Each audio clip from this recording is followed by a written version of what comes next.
Okay, so on January 19th, TikTok is going to be effectively banned inside of the United States, which is a big deal, and I'll explain why in just a moment. But according to Bloomberg, inside sources are saying that Elon Musk might actually purchase TikTok. So this is the headline from just recently. China is weighing the sale of TikTok US to Musk as a possible option. This is according to inside sources asking not to be identified, revealing confidential discussions. Now, in case you weren't aware, this has been a problem. TikTok being owned by the Chinese government, ByteDance.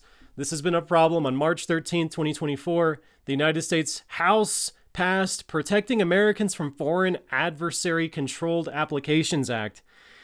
And so it would ban ByteDance, which is the TikTok company, from operating in the United States. And then, of course, Joe Biden signed on April 24th, 2024, the law saying, yeah, okay, we're going to basically ban this by January 19th. But here's the thing, an additional 90 days could be issued on the deadline. So I think this thing is going to be dragged out. I'm going to show you why that's so important, because Musk and Trump are going to use this as leverage geopolitically. I think this is really important to pay attention to. Here's what Kevin O'Leary has to say about this, because he's actually bidding to purchase TikTok.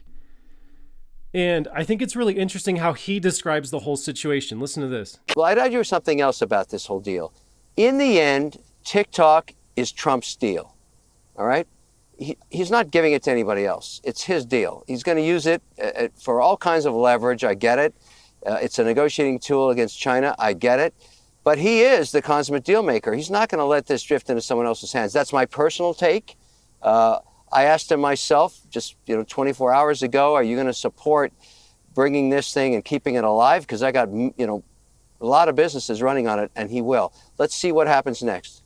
There you go. So Trump is not going to let TikTok fade into oblivion, but there's a strategic play going on. I think it's really worth analyzing, looking at this whole situation, because again, from Bloomberg, they're saying Elon Musk is positioned to take it over, which if that happens, I don't think people are realizing the ramifications of just how big of a problem that is. So in case you're not aware, Elon Musk, his net worth is supposed to be, according to Forbes, around 434 billion, but who's keeping track after certain hundreds of billions, right? It's a pretty big number. It's hard to even quantify or fathom that the man is worth 434.9 billion. And so, yes, Elon Musk is an interesting character. If you have not read his biography, it was released 2 years ago in 2023. Walter Isaacson, who has written many biographies for famous people. He's a former CEO of CNN, editor of Time. And so he wrote in this biography describing Musk's life, he kind of really describes who Elon is. And it tells a lot of the story of basically who's going to be running the White House with Trump, basically, right? We're seeing this public-private partnership situation where the government is getting mixed into Elon's businesses and vice versa. With AI, we're going to talk about all these things, but here's some pretty disturbing things about Elon I think a lot of people don't know. First, he was highly abused by his father growing up, heavily abused psychologically and so forth. And one thing that Isaacson, his biographer, says in this book is that he constantly talks about Elon being possessed by demons, which I think is very interesting for obvious reasons. Here's what it says on page 613. Driven since childhood by demons and heroic compulsions, he stoked the controversies by making inflammatory political pronouncements and picking unnecessary fights. Completely possessed at times. Like, this is what his biographer is saying. He's completely possessed at times. And he regularly propelled himself to the Kármán line of craziness. That's supposed to be the line between the atmosphere and space.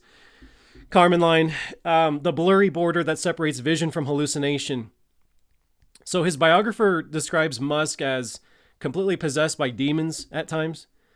Of course, on page 8, at the very beginning of this book, it says that Elon Musk goes into what's called demon mode sometimes. He gets really detached, emotional, and dark. So, I just let you know, all right? I think this is worth covering. I think we're going to see like, okay, is Musk going to acquire TikTok? Well, he definitely has the money, right? He definitely has the money. So I think right now they're saying that TikTok is probably $50 billion. That's how much someone would have to put up to buy TikTok from ByteDance in order for the company to basically continue operations and so forth. $50 billion is kind of, it's a lot of money, but there's people who can afford it. Obviously, Kevin O'Leary he's put in his bid, which is why he was being interviewed on Fox. He's interested in buying TikTok. There's a lot of guys that are interested in buying TikTok. In fact, Kevin O'Leary has actually put a bid on it. But Musk, yeah, he can front this amount of cash, obviously. But what people aren't realizing is if Musk does acquire TikTok, the pyramid will be complete. The surveillance pyramid. And most people aren't paying attention. Okay, you have Mark Zuckerberg aligning himself with Trump, giving him $1 million recently. Palantir. You have X. Of course, all these companies that Elon has built. XAI. OpenAI with Sam Altman. You have all these companies in the pyramid of surveillance that are now coming together. And if TikTok is kind of like the final little piece of the all-seeing eye, because you see, TikTok, it was the first application that actually rivaled Silicon Valley tech. But not being Silicon Valley, right? Being owned by a foreign government, in this case, China. It was the first one that actually rose up to the top. It barely has just a few, like, it almost has as many users as Instagram. So it's in the hundreds of millions of users. And it is absolutely dominating, obviously, Gen Z. It's the platform of choice for a lot of people and businesses. So many businesses are on there. We're talking about billions of dollars being transacted year in and year out. And if TikTok is acquired by Elon Musk, I don't think people are realizing that the pyramid will be pretty much complete. Not that TikTok is even necessary at this point. It would just consolidate all of the power into the big tech Silicon Valley military-industrial complex. All information would be in the hands of the West, but not just the West, right? The ruling class. So this is a big deal. This is a big thing to talk about. But like I said, even if TikTok is not sold to Musk, and maybe it's sold to somebody else who's American, or maybe it just remains Chinese and they figure out a way to work around some things. I don't think that's going to happen. I think Trump is going to figure out a way, and I think it's all by design, to get somebody to own it who's American, or something's going to happen. Like Kevin O'Leary said, there's a lot of leverage with this one. Trump's not going to let it go. In one way, shape, or form, this one's going to be controlled by the establishment, the Western establishment. And when that happens, they are going to have data harvesting. Like, the full loop of data harvesting will be complete. And what people don't realize, though, about Palantir, remember I showed you that on the bottom of the pyramid. Palantir is a very powerful company as well. This is an amazing article from the Mint Press News, and it is actually one of Silicon Valley's biggest, most secretive software startups. That's what Palantir is. If you don't know what Palantir actually is, though, it's a reference to Lord of the Rings. In Lord of the Rings, there's a seer stone, like a magic crystal ball. I mean, that's literally what Palantir is, a magic crystal ball from the Lord of the Rings, mythology, the lore of the fiction. And so basically, Palantir is like this algorithm that was used to detect counterterrorism, that eventually they're like, hey, let's make a separate company off of this. It was originally part of PayPal to detect fraud. Like, hey, let's make a separate company out of this and let's track down terrorism. They started working with the US government. And Peter Thiel has gotten very cozy with Trump. Very cozy with Trump. Obviously, Peter Thiel was directly involved with J.D. Vance. So you have Palantir now partnering, and this is humongous news. They're going to be doing some AI healthcare collaborations, and Palantir is basically going to be partnering with the DoD and big tech companies to now surveil and compile all kinds of information about people's healthcare and health records. But it's even more interesting than this. They are going to be actually doing predictive medicine, quote unquote, predictive medicine. Basically, they're going to be able to predict when there's outbreaks, when there's new pandemics. They're going to be able to figure out if there's ongoing health incidents, public health incidents, streamlining things with a bunch of data harvesting and tracking and tracing things, which may sound good, right? I mean, yeah, let's try to prevent disease and all that. The problem is that there's so much room for abuse when you have so much power and AI and automation and algorithms. This is a recipe for disaster because you have Palantir, you have Trump, you have Elon. They're all working together to usher in an AI digital revolution, mass, all-seeing eye pyramid type of stuff, all right? And it's just getting really, really unnerving at this point. Obviously, we see the endgame. We see what they're up to. And this TikTok ban seems very orchestrated. It seems very interesting. The timing is very interesting. One day before Trump gets inaugurated, you have TikTok potentially being banned. Again, I don't think that's going to happen. I think it's going to drag out. But keep your eyes on this one because whoever ends up claiming TikTok, they're just going to hand it right back to the AI military-industrial complex to work with all the existing AI companies, OpenAI, Palantir, XAI, and the fix is in, guys. This looks like they're going for broke. They're going for a total grid, Mark of the Beast style grid, where if you don't comply, if you're not being biometrically scanned, if you're not doing certain things, it looks like you may not be able to buy and sell soon. This is the plan of the West. I keep talking about this here on the channel. Are they going to get what they want?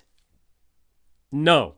Okay, based on my analysis, everything that I have put here on the channel, absolutely not. I recommend my book, Bible Prophecy Secrets. I go into this way more detail. But we are looking at something pretty interesting that's about to happen because XAI, so in case you're not aware, Elon Musk launched XAI, an XAI data center in Memphis, Tennessee. And it's the largest, quote unquote, privately owned data center in the world with massive computing power, massive amounts of bandwidth and everything else to be able to collect and catalog data. But one thing that I find so interesting about this XAI data center, when you look at it on Google Maps, he put it just outside of that New Madrid seismic zone right there in southern Missouri. I mean, so here's what I think is gonna happen. I'm putting my prediction out here, and this is why I took the time to cover all this. I think they're getting ready for their move. I think the West is getting ready for their move. I think they want to be top dog. I think they want to be the system, the beast system that ushers in the Antichrist. I think they want to be top dog. But God has different plans. And I strongly believe, I think they're going to get really, really close with the TikTok acquisition, with everything else that's going on right now. I think they're going to get so close. The Western establishment's going to get so close, but I think right when they're about to press the button and everything's going to be activated and they got the whole thing worked up, rolled out, everything in place, I think we're going to see those big earthquakes finally start to happen, especially in the New Madrid, the Cascadia, San Antonio, the Balcones, all over the place. I think we're going to start to see their infrastructure, their all-seeing eye crystal ball, I think we're going to see God's hand move, and they're going to be caught off guard. I think they're so drunk with power. They've gotten so carried away, possessed by demons. I mean, with artificial intelligence, we are summoning the demon.